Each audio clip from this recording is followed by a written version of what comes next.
Spirits of the board, tell us who has the baddest motherfucking channel on all of YouTube.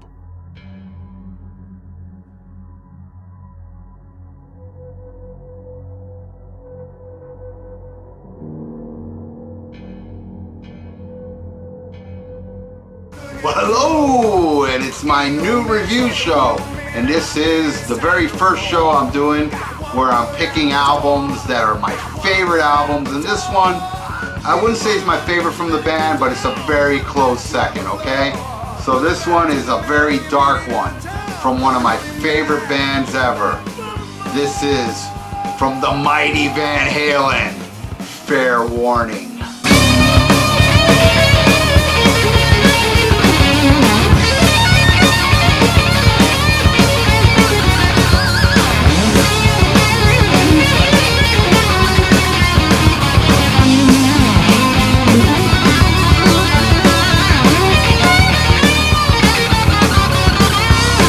Fair Warning, released in 1981.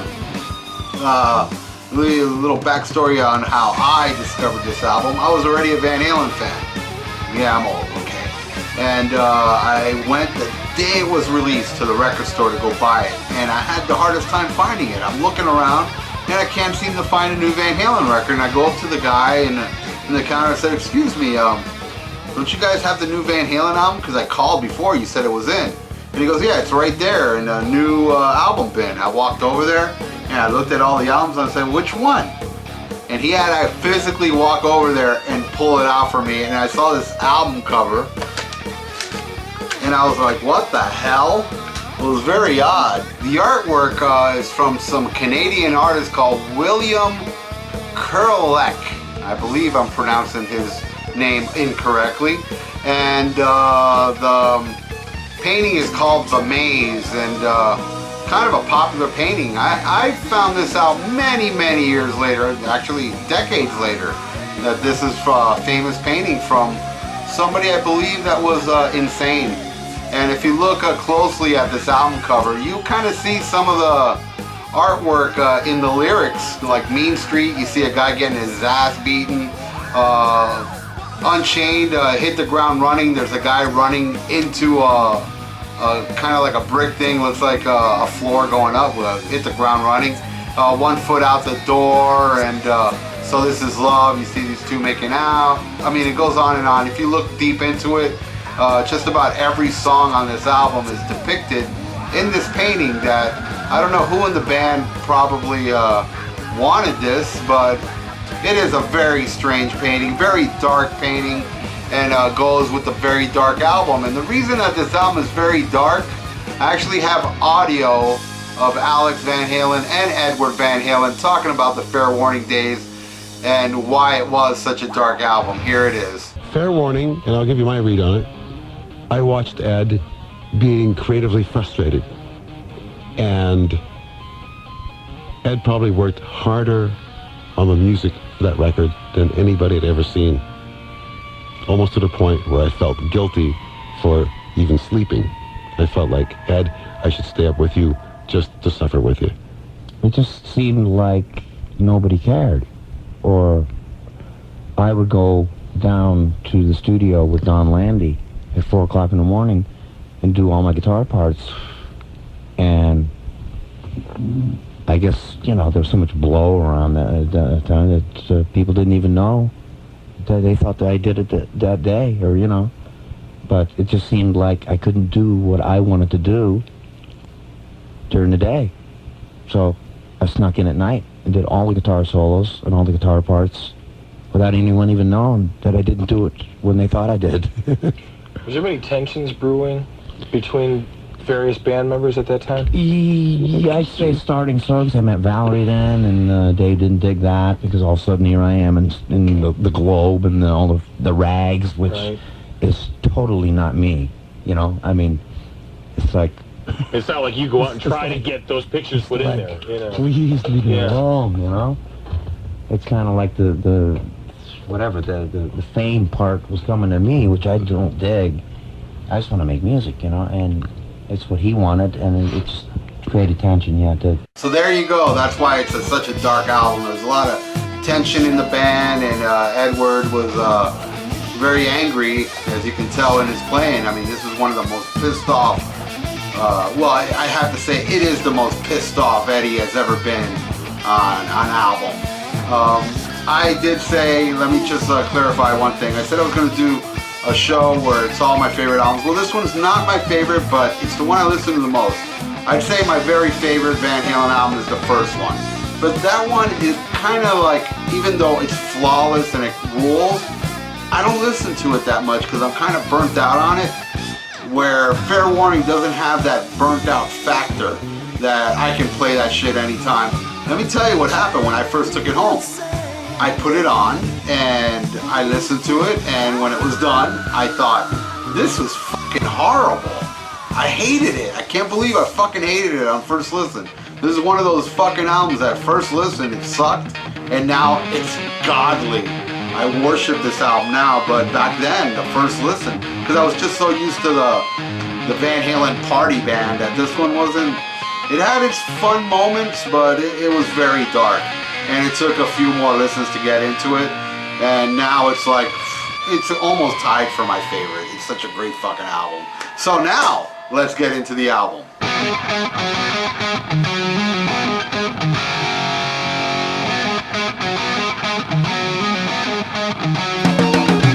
Mean Street. What a pissed off fucking solo. What a killer riff, the groove, the fucking intensity. This is probably my favorite track off the fucking album, and there's a lot of favorites on here. And an interesting thing is classic Van Halen never had lyrics inside the album. But this one in the inner sleeve has the little section in the middle where he talks about someone said fair warning, and as you can see through this picture, again, it matches the artwork of the cover, but I don't believe this guy drew this. Well, maybe he did, I'm not sure, but this was the only lyrics on any Van Halen album in the early days. I know their recent album, A Different Kind of Truth, which has a lot of mixed reviews out there. I love it. I want to review that one day. Has the lyrics.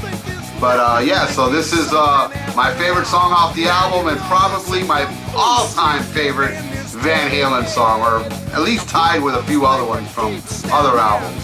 So let's get into the next track.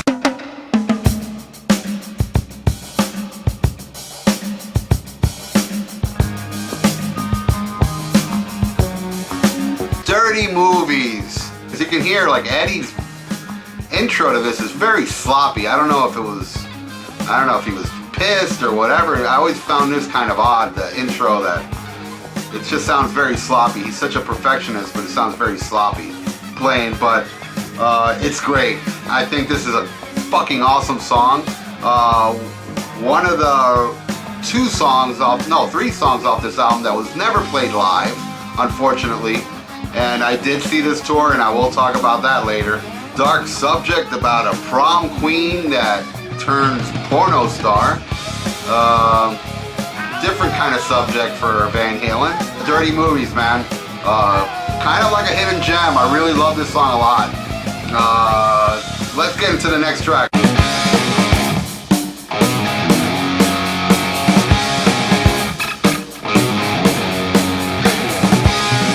Sinner's Swing. Probably the most pissed off song off this album.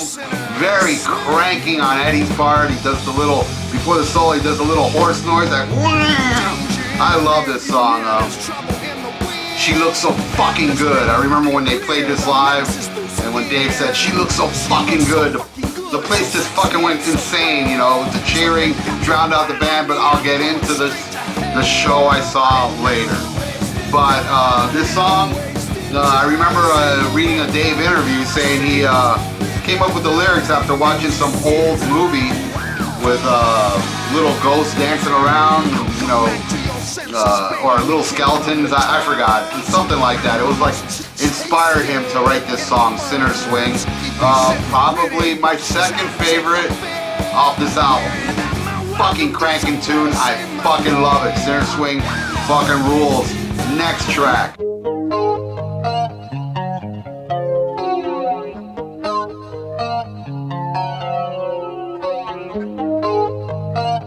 Hear About It Later. You know, I told you the first time I listened to this album, I hated it. But I did like this song on the first listen. I thought, wow, this is the best song off the album. And you know what? Now in retrospect, I have to say that I like this one even more than Sinner Swing. I love this song. I love the melody of this song. I love Dave singing on this song. I love the whole band, the solo, the groove in the middle with the cowbell. You can't get enough cowbell. And this footage you're looking at now is them on some TV show playing this song. And they also have that Oakland footage that you can see here now.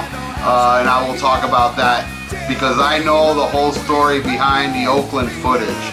And I will bring it up, something Michael Anthony brought up online. It's the holy grail of all Van Halen shows. And everybody wants this that's a Van Halen fan. And I don't think we're ever gonna see it. Next track.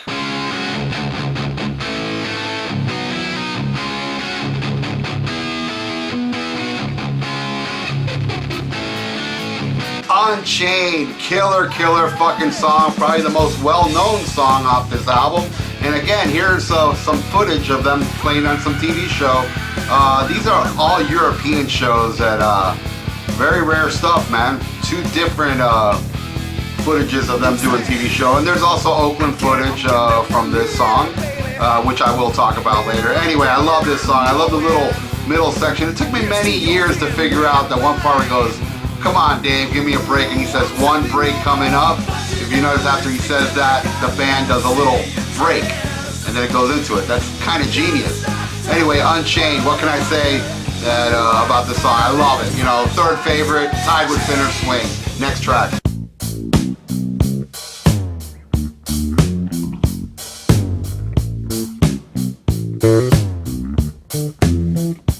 Push Comes to Shove, another track that they didn't play live, never played live. I love this song. The intro is rumored to be Edward Van Halen, not Michael Anthony.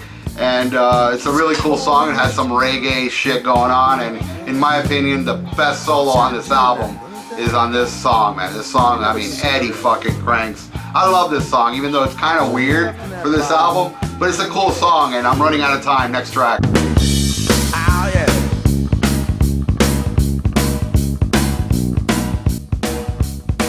So This Is Love, probably the most party track on here, and as you can see, more Oakland footage. I'll talk about the Oakland footage now. Everybody wants this whole show on DVD, but it's never gonna happen. According to Michael Anthony, they didn't really film this whole show. They played like 3 nights in Oakland, and all they filmed were footage of 3 songs. Hear About It Later, So This Is Love, and Unchained. That's all that's available according to him. So everybody out there that wants this full show, it ain't gonna happen according to Michael Anthony.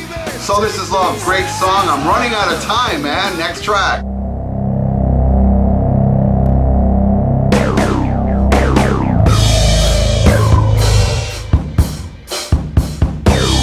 Sunday Afternoon in the Park, very fucking weird. I really don't understand this one. It's kind of like, leads into the last track on the album.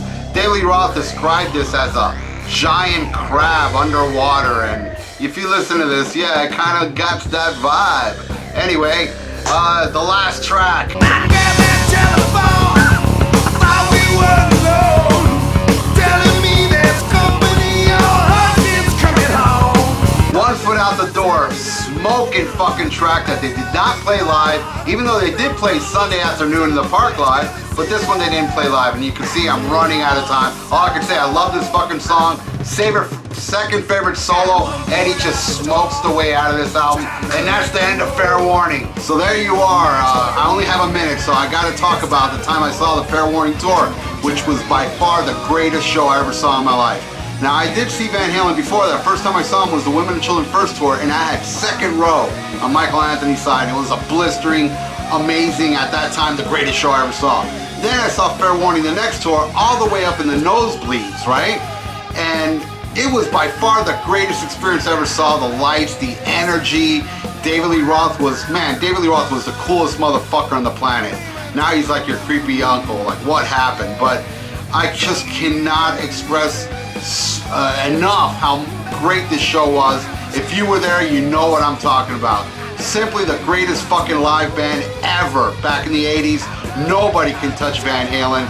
It was just the energy, the crowd response. David Lee Roth had them all in the palm of his hand. Great fucking show, and that's the end of my review. And I want to end my review to show you how funny David Lee Roth was back then. Here's a little clip of David Lee Roth. Well, there's 3 rings involved in marriage. You have the engagement ring, and you have the wedding ring, and you have the suffering.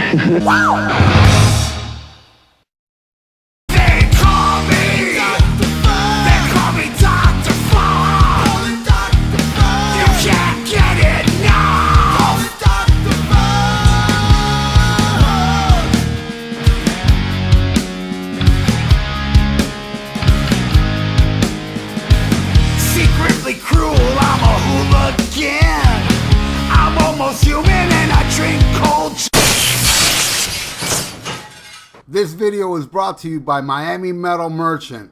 For your metal needs and competitive prices, visit MiamiMetalMerchant.com.